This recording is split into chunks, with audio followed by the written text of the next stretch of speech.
Croeso and welcome to Beyond the Track podcast. My name is James, the coach, commentator, lecturer and endurance runner. And I'm Jenny Nesbitt, GB distance runner.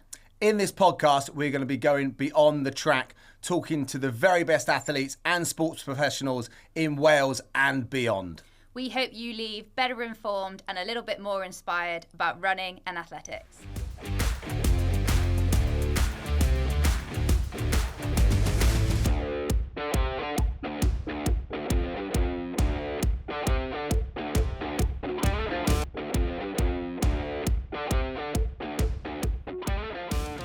Hello and welcome back to episode 10 of Beyond the Track podcast.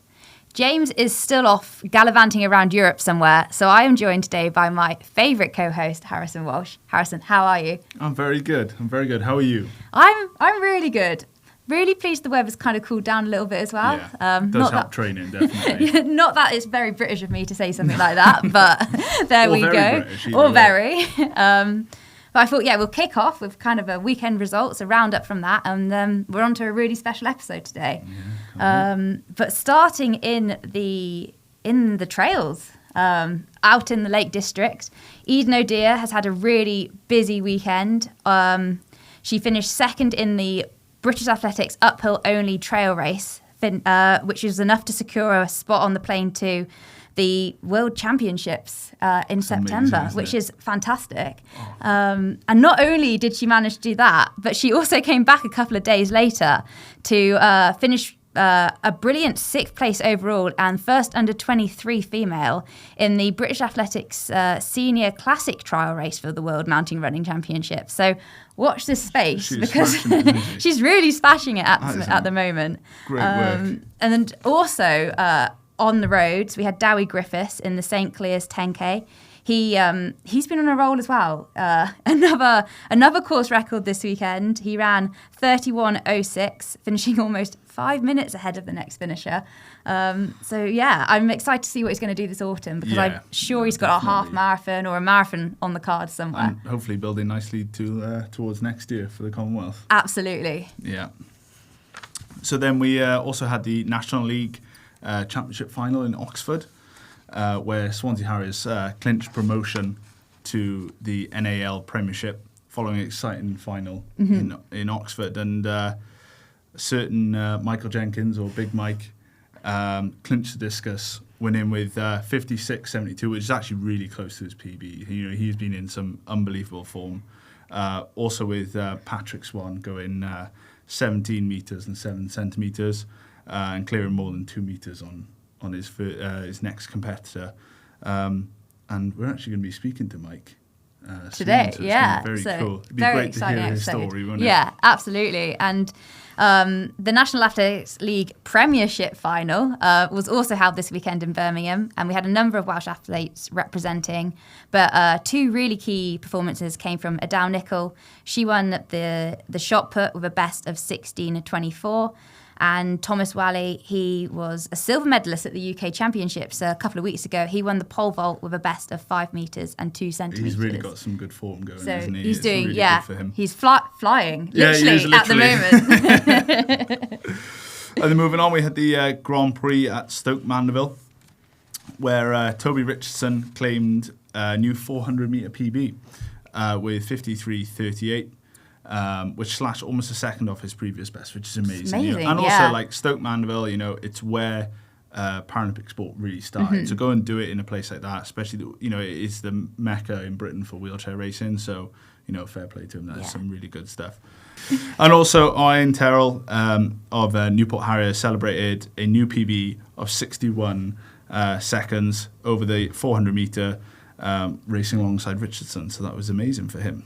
Oh, and it's so good to see. And like you said, the history surrounding Stoke Mandeville and everything that comes with that.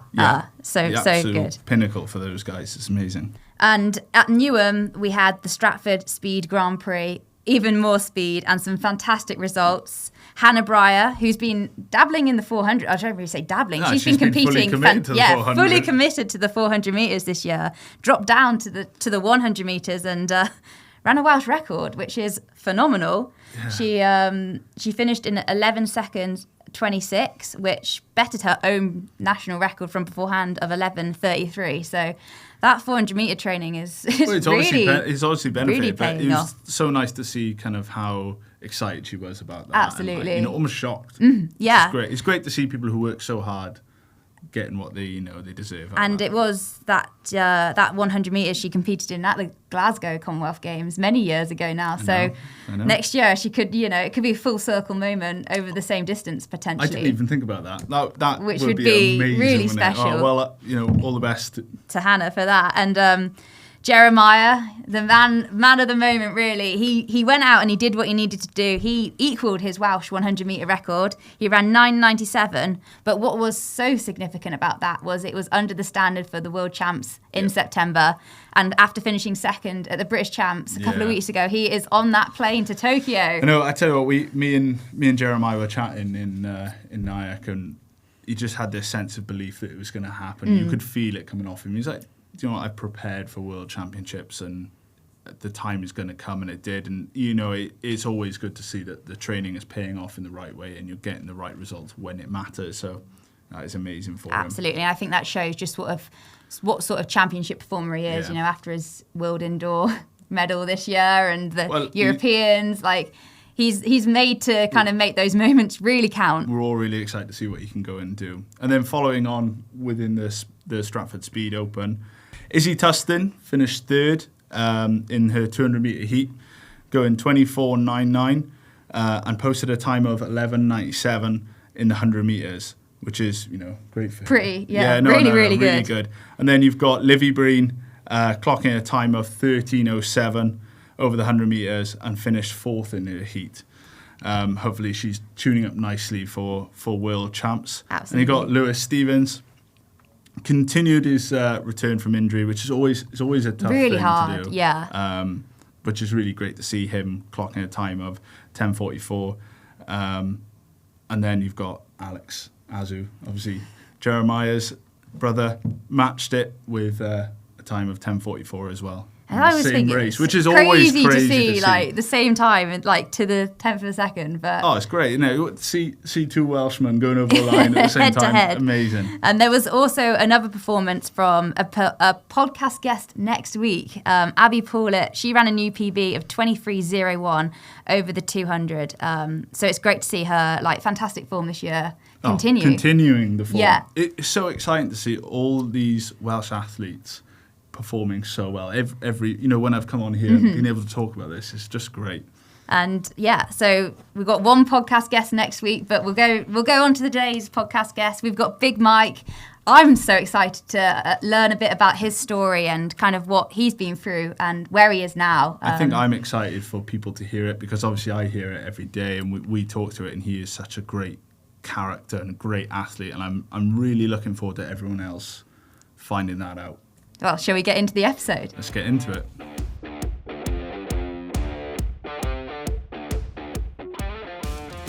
Today we are joined by F38 world discus record holder Michael Jenkins. Mike, it's a privilege to have you join us on Beyond the Track podcast, and I think it's only fitting that I'm here with my favourite co-host Harrison Welsh to talk to you today. Yeah, it's great to be back. Thanks for having me, Jenny, obviously. And it's great to have my training partner in the building, Mike, or as we kind of all know you as Big Mike, And we're really excited to kind of delve into how you got into the sport and kind of your journey through sport till now, and, all the kind of things that go along with it. Can you take us back to kind of growing up in Pembrokeshire, where you grew up, and your family, and kind of sport alongside that? Was your family sporty? Yeah, of course, and thank you very much for having me. It's lovely to be here. So my family is not even remotely sporty.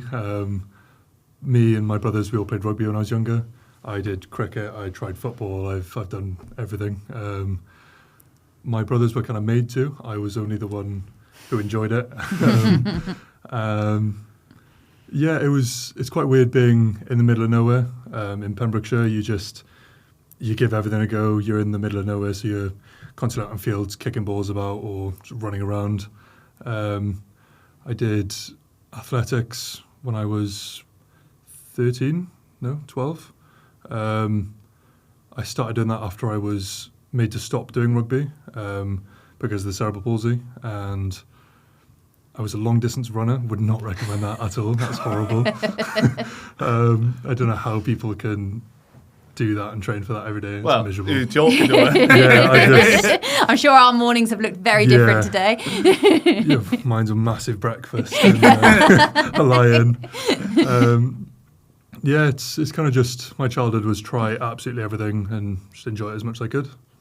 And you said you were an avid rugby player from a young age and you had to unfortunately stop. How hard was it kind of giving that up at such a young age and something you loved and you were really good at? Yeah, so that was probably one of the hardest things I've had to do, which sounds silly when I say it back because it's, I was a little kid playing a game. It wasn't that serious, but I loved it so much. I had to completely stop watching anyone playing it because I'd pretty much just cry whenever I saw it because I wanted to be out there playing.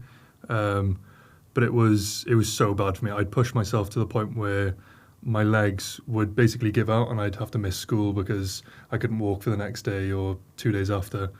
So that was a really strange couple of months after that where I was miserable because I wasn't doing much sport and then I couldn't do anything. I just kind of felt a little bit trapped. Yeah. And for the listeners, can you talk us about your condition and actually how cerebral palsy would affect you in those scenarios? Yeah, of course. So cerebral palsy is insanely large in the amount of different things it can do to you. My main thing is fatigue. I fatigue insanely badly. I've spent an hour and a half on the Xbox because that's very me. Yeah. My hands could get tired. I might not be able to hold a knife and fork afterwards. Might not be able to do my shoelaces. I went to Loughborough after a competition. I was with the Welsh team. That was a month or two ago. And I had to get one of the staff to cut my pizza for me because I couldn't. I just couldn't really hold the cutlery. And then because my fatigue is so bad, the recovery is also incredibly difficult. It takes me longer than everyone else to recover. So really have to be careful with how I'm structuring my workouts and everything. That's the main thing for me. And my eating is terrible. I really struggle with swallowing. So I have to eat really, really slowly, which makes it hard for me to get the calories in because I'm obviously very, very large. Yeah. I need to eat a lot. And how do you manage to then kind of go and throw a discus as far as you do and get the training in? That's because obviously you've got to train really hard to be at such a high level. Yeah. How do you manage that alongside sort of the pain or the challenges you also struggle day to day? I think I just love it. And because I love the sport that I do, it's never hard to go to training, regardless of how much I'm struggling in the session. I never struggle to just turn up. I think that's probably the reason I've come so far is that I've always just wanted to be doing something. I never want to be at home sitting down feeling sorry for myself. I don't see a point in that. It's something, obviously we're training partners and from, having experienced how you train, you are one of the most competitive people I've met. Yeah. But in a very good way, it's never detrimental. You just always want to go, you're always going for it. Oh, 100%. I know lots of people ease off in their training. Something I've never done. When I started with Ryan, it was always just go. Mm-hmm. Because I fatigue so quickly, I could probably get 20 good throws in a session. As soon as it starts going down, I get a little bit annoyed at myself because I want to just keep throwing. But I make sure that every single rep, a good rep that I can get in, I make sure I do get them in. That's why I'm always fully going for it. Yeah, but even in our warm-up, we're competing. We play, 100%. When we play discus golf, there's always... It's a big game, it's important. It's important that Mike does well in that. I win in the warm-up before we go. After the session, that's the most important bit. That's when I get it. It's not even close to after the session, And you say how important your training group is then, and you've got the likes of Harrison there, and you've both had your own kind of journeys into throwing, I guess. You yourself, Harrison, kind of from the accident with the rugby. What is it like kind of being together in that training environment and having each other to lean on for kind of that reassurance, support, talk through things that perhaps other people might not necessarily understand? Yeah, so for me, it's actually so helpful having Harrison. Like, I can't really understate that because I'm not a good trainer at all. I am such a good competitor. I love competing, but I'm so unbelievably hard on myself in training. And Harrison is very good at just kicking me back into shape and make sure I'm, not having a mental breakdown in the circle. It's because you're so competitive all the time. Yeah, 100%. 100%. That warm-up's not gone to plan. Yeah, You haven't won, so... My stand throw that means nothing was... Yeah. But it's interesting. We're going through a process now of get Mike to work through some of that fatigue side of it. So it is interesting, isn't it, how we want to push that ceiling of fatigue, but then working within your condition as well, so that we all know that we've got to work hard in winter. And Mike worked really hard this winter, and we could see some of the results that have come from that as well. So it's really exciting to see where kind of we can take that going forward. And similarly for me, like when one door closed with rugby, another one opened with athletics, and like kind of talk us through how you went through that journey of finding athletics. Yeah, so I had loads of people my age who were on the estate that I lived on. We were all very sporty. The neighbours that lived behind me, they were called Sean and Jamie, lovely lads, both massive into their athletics. I think Sean was a hurdler and Jamie just ran. I think after a couple of months, they saw that I was kind of miserable just doing nothing. And Jamie, the one that's my age, he was asked me to come and do a session with them, running, of course. And I was, a little bit anxious to try something new. More the fear that I'd be told I need to stop again. I didn't really want to have to go through that. But I went, I loved it. I haven't really looked back.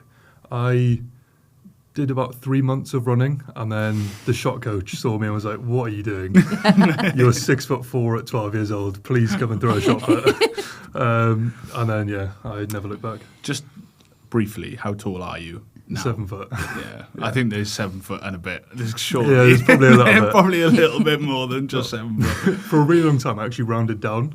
I'd say I was like 6'10" or 6'11" because I couldn't be bothered. Yeah, so that was the first time you must have tried shot put and discus. How long was it kind of till you start to come up to Cardiff and train with Ryan? I think I did close to a year, just throwing at home, throwing at the club. The coach was probably there bi-weekly. Obviously, usually do 2 sessions a week at a younger age. I think I was doing those with them. There was a few other throwers my age. And we had a massive field outside our house, so I would go to the field with my dad. He'd have a YouTube video up on his phone, watching me throw and going, "That doesn't look right. You're doing something wrong there." And we just keep going with that. I did that for a long time. And then Ryan Spencer-Jones, my coach, he had these like throws groups that he'd put on across Wales. We went to one of them. My mum went up and spoke to him, and he was like, "Oh." As soon as he found out I had a disability, he was like, "Right, he's coming up. He's training with me." And then the week after, I started training with him. Yeah, it was probably also the fact that you were 12-year-old and 6'4". Potentially, I think that would have potentially. really kind of encouraged him to come up.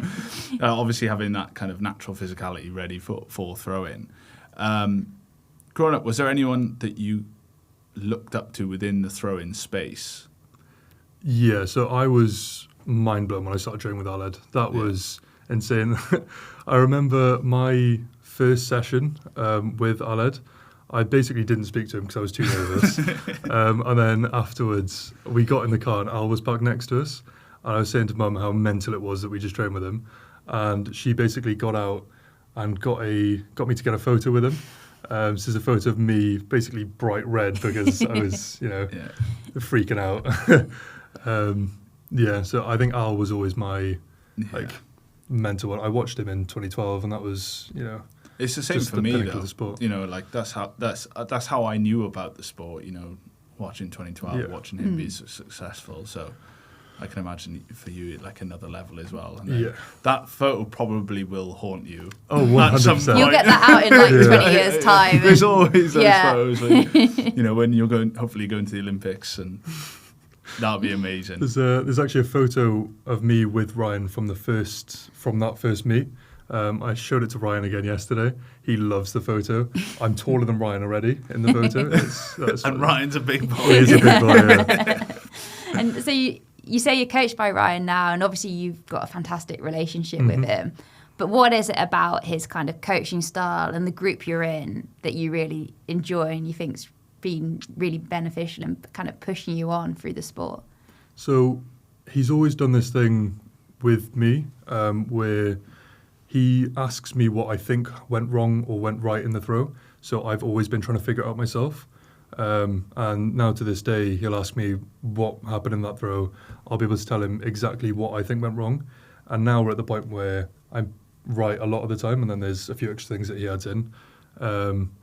But it makes it so unbelievably easy at competitions to correct myself, say he can't come for any reason, or say I have to train at home, I can't come up to Cardiff. I can figure things out. It's like putting the pieces into a puzzle. And he's always been so motivating. He's always pushed me to be my absolute best. I think he does that very well, and he cares so much, which obviously makes it easy. Yeah. Yeah. And you mentioned that sometimes you're at home and you're kind of training there. But there was a time when your mum or your dad used to drive you up and down to Cardiff multiple days a week, or they still do for training? Yeah, still do, yeah. How important was that kind of growing up? I think like some people forget to kind of mention or share like how valuable their parent support is in their journey. Oh, my parents have sacrificed an unbelievable amount for me to be where I am. It's kind of baffling because from the situation they're in, they've pulled every ounce of anything they have to give to me so I can have the best opportunities. And my mum she's a trooper. She drives like it's no one's business. Like this weekend, she's gone from home to Oxford to Loughborough to then here. It's just, it's a lot. But yeah, I was driving up twice a week when I was younger. I think because I loved it so much and she could tell I loved it, she didn't really mind doing the driving. Obviously, it's going to be a pain, but I think I remember one of my earlier sessions, we drove up on my birthday. I think we left the house at like 7:30 to get here for like a 10 o'clock session. But I was just so excited. I just loved it. And I think my mum now adores doing it because, well, it's a nice time we spend together as well, which is obviously a massive bonus. It's lovely. That's really special. I'm very lucky. Yeah. And you know that commitment they're showing you. It is also quite funny to see you in a little Citroen.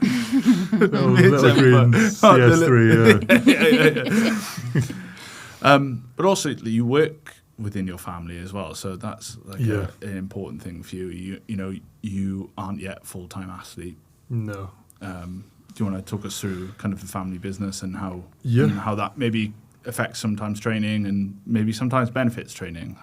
Of course, yeah. So I work on a building site as well, which with the winter is the main problem because obviously it's really cold, and cold affects me really badly with the cerebral palsy. I tighten up and it makes the recoveries even longer.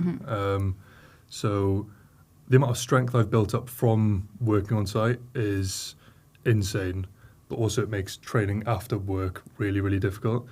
I'm coming to a point now where I can balance it a little bit better. I was working 5 days a week, training once in Cardiff, and then like 6 days altogether training. And I was just gone the entire week. I wasn't particularly happy because I was obviously knackered. I couldn't do anything fun. I was just stuck in my room. But it's really difficult to say. I don't really know how to phrase it. I love the work. I love spending time with my dad. I love spending time with my uncles, my brother. It's kind of hard to come away slowly to do the sport. As much as I want to do the sport, I know that's less time with my family, and that's very important for me.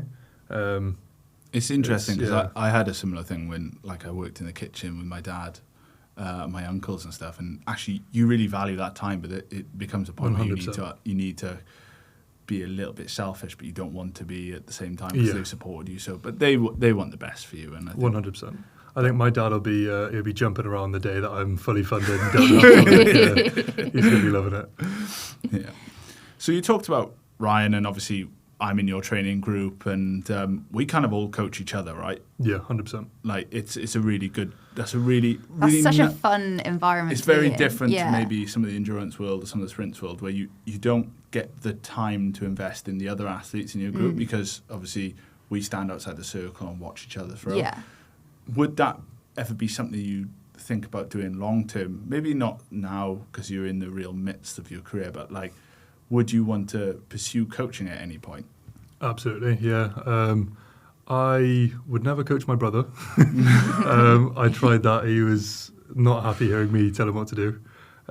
But I think I've been with so many people, lots of times it's younger athletes, and seeing how happy they get when something goes right or they get a PB, it makes you feel so unbelievably good. It's quite a selfish thing, really, isn't it? But it, like, to pass on what Ryan's done for me to someone else, I think that would be an unbelievable achievement. No, definitely. Yeah. I think we operate in a similar way. We like that happiness element yes, of a comp. Yeah. Like you just infectious, right? So like for us, like we're all around the circle. If that energy is good, like you know, I mean, that's something I really value from Mike. He's always good. Like you can see in this interview, like there's always good energy coming off him, and that's really, really good. And you know, talk about competitions. Like you know, you love competing. I do, yeah. Yeah, you really love. You train to compete. 100%. Yeah. 100%. Oh yeah. This man would compete every day if he could. There's that competitive spirit. Can you talk us through some of like kind of the early comps you were having, like maybe some of the first wins back? Would it be around about 2017 kind of time? Yeah, around then. I think my first ever win was it was like a school one, one of the random school comps that they put on, and I had to pick between long jump or shot put. This was like as I was first getting into it. Not the 800 metres? No, I was never a fast kid. I was just happy to do it. Yeah, the 3K? No chance. I would do the steeplechase. That would be good fun. I'd probably just sit in the water. I'll hold you to that. I'll give it a go. Could probably step over the water, in all fairness. Yeah. Sorry, what was the question? So kind of take us back to some of your earlier competitions around like 2017 and like some of those first kind of wins. You were talking about winning in a school comp. Yeah, so I think my first ever win, I shouldn't have won it. I was throwing probably 25 metres and there was a lad who obviously knew how to do discus. He fouled out the competition. This was probably my first ever actual comp. It was in Carmarthen and he was throwing 30 odd metres, but he just couldn't quite get it in, and it was a really strange feeling winning that comp because I got like a little plastic medal. I basically wore it on the house for like 2 days straight. I was so unbelievably happy, and then you kind of get to a point where you're training a lot, and then you build into the bigger competitions. And I've always been so just stupidly competitive. It doesn't matter what I'm doing. It could literally be walking to the shop. I will walk faster than my brother. Yeah, I don't know. I just love it. I come to the big comps now, and I'm not everyone's cup of tea on a comp day. I'm unbelievably chatty. We would not get on a comp day. Yeah. Are you fully locked in? I am I'm just, don't speak to me. Yeah. I've kind of learnt now what athletes I need to like back away from a little bit. But like me and Harrison, we will have great chats on the comp. The UK champs has just gone. I think if you recorded me, just me, the entire comp, I probably chatted to everyone. I spent more time chatting than I did doing anything else. Yeah, I just love it. There's a weird feeling that I get when I compete that it's like bliss. I'm where I'm meant to be when I'm competing. Yeah, that's so I'm just cool. chasing that feeling. Yeah, that you know, there are a lot of people who sometimes lose that maybe and like find that again. It's nice to hear someone who kind of has that. You still maintain what looks to be like when you were younger, when you first went into athletics. You almost feel exactly the same. And like for me, like when I go into comps, like I'm not stealing your energy. I just want to borrow some of it because there's so much of it, you know. And that's what's really lovely competing against you. And probably some of the first times that we've competed against each other and with each other was on some of those trips we went to, like the Netherlands or Germany. Do you remember some of those trips? I actually do. I remember learning a fair bit from you. Because I'd never trained with people that threw far in disc then, because when I was training with Al, he was fully shot put, and we pretty much only did indoor stuff. So I went out to, was it Netherlands we went to first? Yeah, I think so. And I would go in, I'd just throw the disc, and H was like, no, chill out. You have to shout because there are people out there that like you're going to hit. Which it seems like now it's such a like, obviously you're going to tell people you're throwing.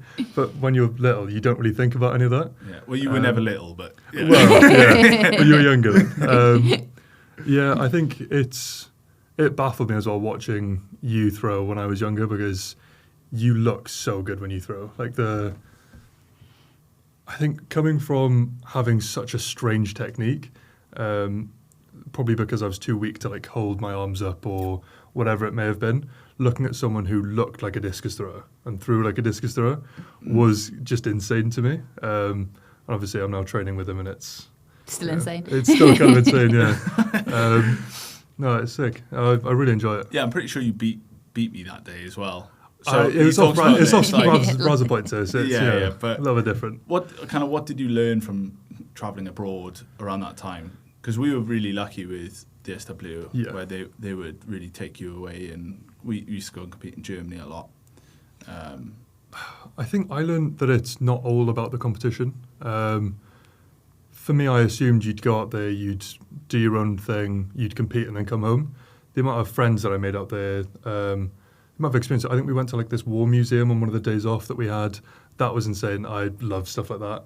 So seeing that in person was insane. It's just, I went around, I think we had a tandem bike with one of the other boys.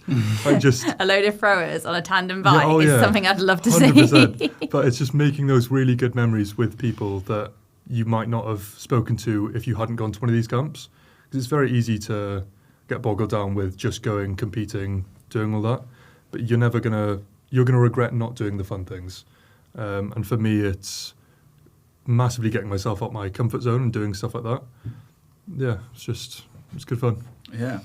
And obviously that was in 2019, and then we went through COVID. Like, how did kind of that affect some of that training? You know, you love training. You're obviously a very personal person. You want to be around people. Like, how did that affect your athletics journey? I think because I was used to throwing in a field outside my house, it wasn't actually that bad.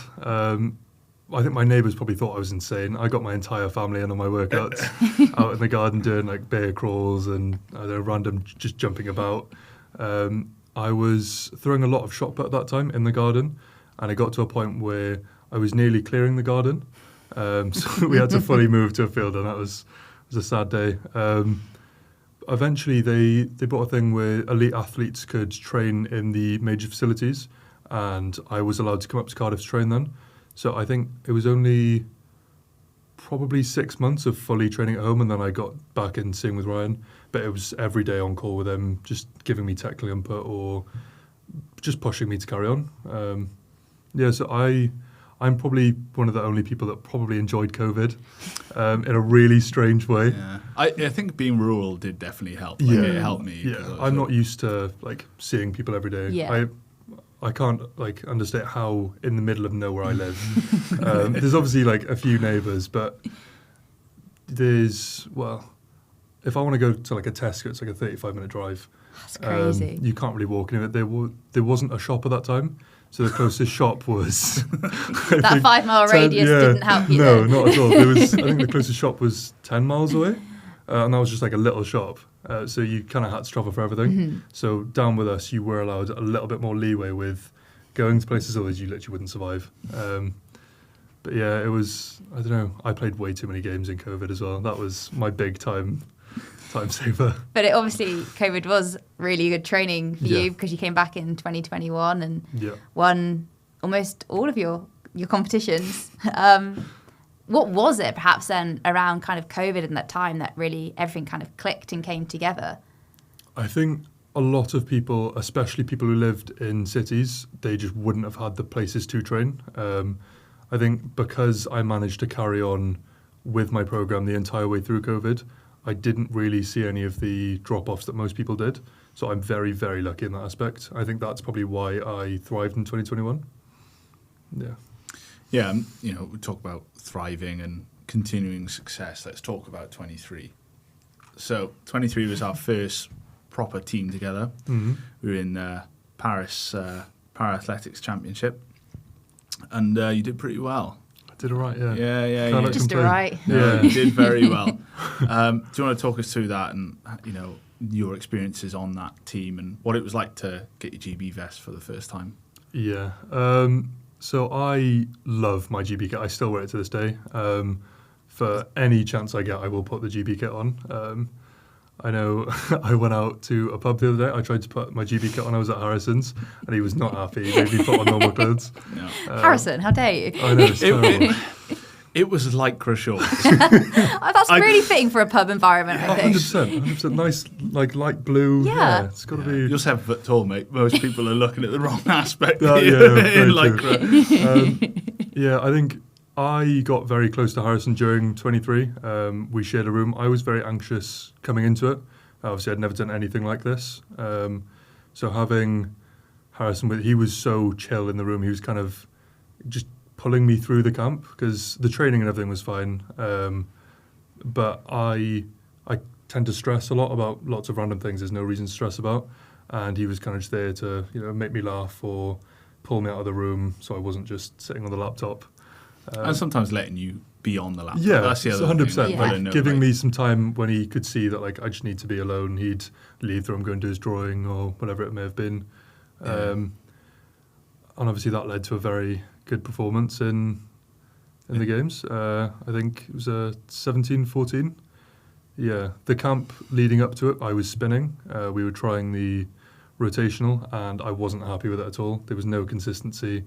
I think we got out to Paris for the camp, for the holding camp, and I asked Ryan, can I try something? And I went back to something that my first ever coach, Ron, taught me, which is a step back that I don't think anyone should really be doing because it doesn't really generate any power. There's so many better techniques, but for a little one who's getting into it, it's perfect. And for me, it just worked. I gained 3 meters in that one session. And Ryan looked at me and said, you're not doing a spin. You're doing that. Do exactly that on the day. You'll be fine. I think that just goes back to how strong your coach-athlete relationship is then. For him to have the trust in you to be like, actually, I want to do this. And you to be able to say to him, look, I think this might be a better way of doing it. Yeah, 100%. It was, I don't know why he trusted me because if I did my own discus technique, that would be horrendous. Yeah. I'd be doing some strange things. How did it feel to be on the podium with after that camp and kind of all that build up to it? I was mind-blowing, to be completely honest with you. Obviously, that's something you dream of when you're younger, but actually being on there, I really don't know how to describe the feeling you get being on a podium, but with all the people looking at you, there's like anthems going on in the background, people shouting, you're just kind of standing there. It blew my mind. It still to this day blows my mind. You're You giving me goosebumps, mate. I know. Obviously, we're going to be sharing a room again, hopefully in Delhi. So that's going to be another experience we're going to have together. And with Paralympic sport, the way that it works is not every event has every discipline. Mm-hmm. So for me, I can't throw shot put in the Paralympic Games. It just isn't the event for me. It's probably something I would favour. And for you, there is no discus, and you've gone on to break those kind of records. But meaning that you actually throw the discus able-bodied. Yeah. And from my perspective and a lot of perspective, there's a large chance of success there for you, and there's definitely an Olympic journey going on there, and like how special that actually is, and how little. I think there's 2 people that have ever done it, gone from Paralympic sport to Olympic sport.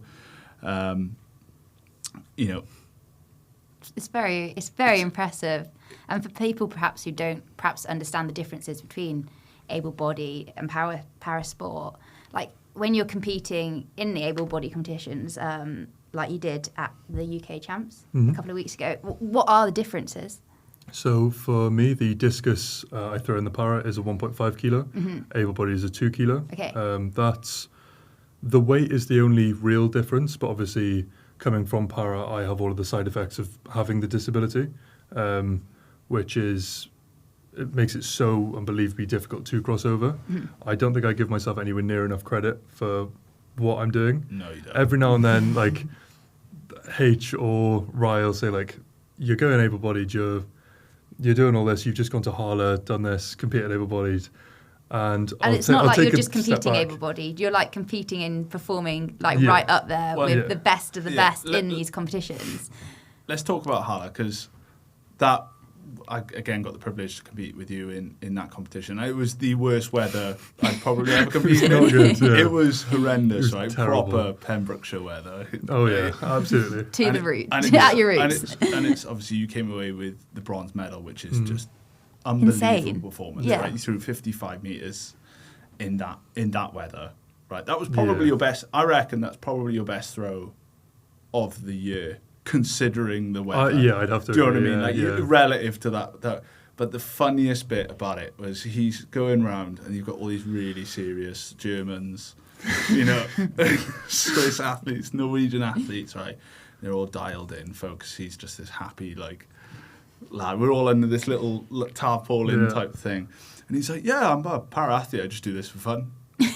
And I'm like, mate, you're going to wind some people up. So that's the best way to unnerve anyone else competing. Yeah, they were like, someone who respects parasport so much that they, you know, that's your goal. And incidentally, if you go to the Olympics, that's Just for a bit of fun. Yeah, I think I had to dial it back a little bit at Hala because I was, keep in mind, none of them really speak English. Some of them speak a very small amount, but lots of them didn't. I would still go around trying to chat with every single person, and some of them looked at me like I was absolutely insane. I had a few good chats, but they were all kind of just like, leave me alone, I want to compete. So I was just chatting with H and go over to Ryan. Yeah. And going on, you know, with the discus, we've got the Commonwealth Games next year. Now, I think that's a very realistic target for you. How are you feeling about that? The fact that that is even a possibility is insane. Obviously, Commonwealth Games that's the dream as I was a Welshman. Going able-bodied as well would be, I don't know how, I'd probably cry a lot. I believe in, obviously, Ryan's coaching Harrison to push me. I believe that it's definitely possible, but I would just have to see how good my winter is.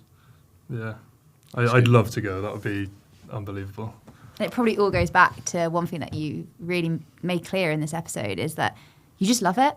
And I think if you just continue to love what you're doing, I think you're gonna get there and you're gonna make comps like the Commonwealth Games. I really hope so. Yeah, that would be. I think that would be a memory I'd never forget. Is like just any Commonwealth Games, especially listening to the stories Harrison's told me from. And there are many. Oh yeah, there are many. It sounds like. It sounds so good. I don't even know how to put into words how proud I'd be. But I've spoken to so many different athletes that have been to a commies. They say, even ones that have been to an Olympics as well, it's just a different experience. And I would love to experience that. Oh, you get me so excited. Goosebumps back. I'm excited about the hard training you're going to be going through in winter. And you'll be like, I'm tired. I'm like, mate, you've got to keep going, because that's the goal. And obviously that would be a huge moment. But like, what kind of, has there been anything close to that? What's your proudest athletics memory? Oh, I don't know. There's been so many things that I've been so proud of. I think the first time I ever broke the world record in discus, I believe I did it in Leckwith in a random competition that doesn't really mean anything. The feeling I got when that happened was insane. But I think I did it early on in the comp, so I didn't really let myself chill out. Straight away went over to where I was like, right, what can I do now to go further than that? I love it. And then after the comp, for a couple of days after, I was just buzzing. And then obviously being on the podium at Worlds, you can't really beat that. That competition was insane. There was, I think, 5 or 6 world record breaks. The world record going into that competition was 17:05 or something. I didn't throw it under the world record a single time. There's me and a guy from Kuwait basically going back and forth, and then a Colombian guy came in, threw an absolute monster throw and took it away in like round 5 or 6. But I was still so unbelievably happy. I don't think I could have done any better if I wanted to. And you're going back to the World Para Champs this September. It's in Delhi. How are you feeling for that? Nervous, but very, very excited. I obviously I said I don't train particularly well, but I love the competition. So I'm stressing a little bit about distances and everything because I've focused on discus for the past 2 years. So I haven't really progressed an insane amount in shot put. But I think I'll get to where I need to be, and then competition will come. I'll be chatting away and throwing very far. And do you have a goal or an ambition there, kind of coming off the previous champs as well? Obviously, a medal would be, I would love a medal. Any medal would be happy days. But I'd love to break the 18-metre barrier in Delhi. I think that would be insane. If you asked younger me if I would throw 18, I'd say no. 18 is so far. You say that, and he's like, how many times have you thrown 1750 this year? Or over 17 this year? I think I've competed 3 times. I've done it every time. Yeah, so... It's like consistency leads to like breakthrough, so it's coming. You've been really scarily consistent this year. It's been crazy. With the discus, I think I've had... We looked at it in Loughborough. I think I've had 3 competitions at 54 finishing distance, 4 at 55, 3 at 56, and then 2 at 57. My other seasons have been nowhere near this. It's been like a 7-metre range usually. That's a normal, but season's been... As well, for me, that you've done way better in the comps you need to do well. I think you've always been competitive, but like this one, you've been really competitive when you really need to be, which is like really exciting for me to see. So that's just, yeah. I appreciate that. And it all comes down, I guess, then to like the training and the recovery and all the things that kind of encompass like fantastic performances. If you were to have your last meal on Earth and the recovery's over, we don't need to worry about refueling, you're choosing your favourite meal and 3 guests you want to eat this meal with, who are you choosing? Well, the meal is a very, very easy decision. I'm having a king-size Toby Carvery. That is happy days. I love a roast dinner. You cannot I might have one soon. I genuinely love. Oh yeah, it makes me tear up thinking about it. I'd probably have my parents, my girlfriend. Nice. Obviously, family's just so important to me. And we all love Toby Carvery, so happy days. It's gonna be the best day ever. 100%. I went through a little bit last year where after every big comp in my family would go to Toby Carvery. It was so good. You get a sponsor. Yeah, that is genuinely the dream sponsor. Don't need full-time athlete. We need a Toby Carvery sponsorship. Yeah, just gravy. Yeah. The gravy's so good. We like to finish our interviews with one question that we like to ask all our guests, and that is, what is the best piece of advice that you've been given in your athletics career, and what's one piece of advice you'd give to somebody else? So the most helpful thing I've personally had was from Harrison. That was a couple months ago, where I was really struggling in the circle to just commit to the throws, and he said during a session, you just need to do it for yourself. Just commit to one throw. Even if it's only one throw in a session, you owe it to yourself to do that one throw. And generally, that was a massive change. It seems like such a, obviously you just throw, isn't it? But for me at the time, I was holding back every throw, and I don't really know why. But that was coming into the summer, and that genuinely changed my season. My training improved so much from then. That's that. And so my tell to another athlete, I think the most important thing is just love what you do. If you're not enjoying it, I don't think you're doing the right thing. Do everything you can, work as hard as you physically can, and love every second of it. I think that's, you can't do anything more than that. I think that shines through from you as well, and that's really inspiring. Yeah, and I can't thank you enough for also giving that to me when I'm training. You talk about the piece of advice I give you, but you give me advice every day, and that's through the kind of the happiness that you have and the competitiveness. It's amazing. But just thank you for being here. Thank you for having such a good conversation. It's been great, Mike. Thank you very much for having me. Thank you.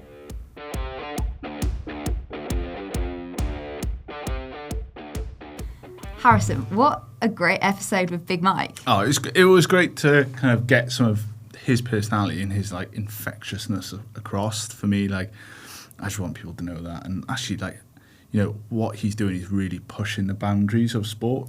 There's only been 2 people who have ever been a Paralympian and an Olympian, and I think he's more than he's on capable of track. that. So it's exciting stuff. What I really liked about it was just his enthusiasm and like energy for the sport, and I think that shined through so positively. Oh yeah, I tell you what, I like.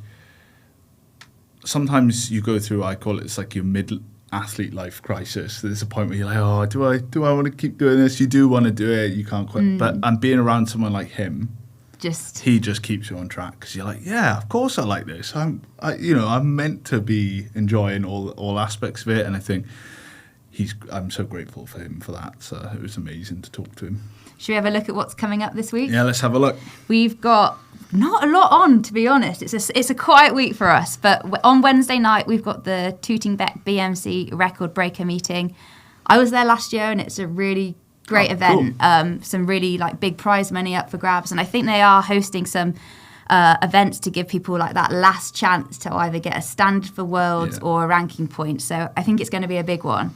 They're always big, those races. Always big, and BMC do a great job of putting on events for middle distance We're athletes. always quite jealous of BMC, to be fair. Most other aspects of athletics. We've also got the Tonopandi Track Classic on Saturday. We've got 5K races, 1K races, as well as the Welsh Junior 3K Championships. As someone who trains on that track regularly, it is a really fast track, and I think this is their second year hosting the event, and it's going to be bigger and better than last year.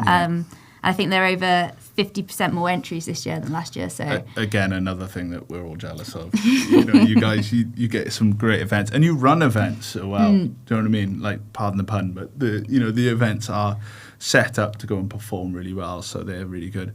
And then on Monday, the 25th of August, we got the Kilkine mountain race, including the Welsh Mountain Champs short race in North Wales. So it's another mountain running weekend for some people then. Yeah, I know. Well, it was a big weekend for it, just gone.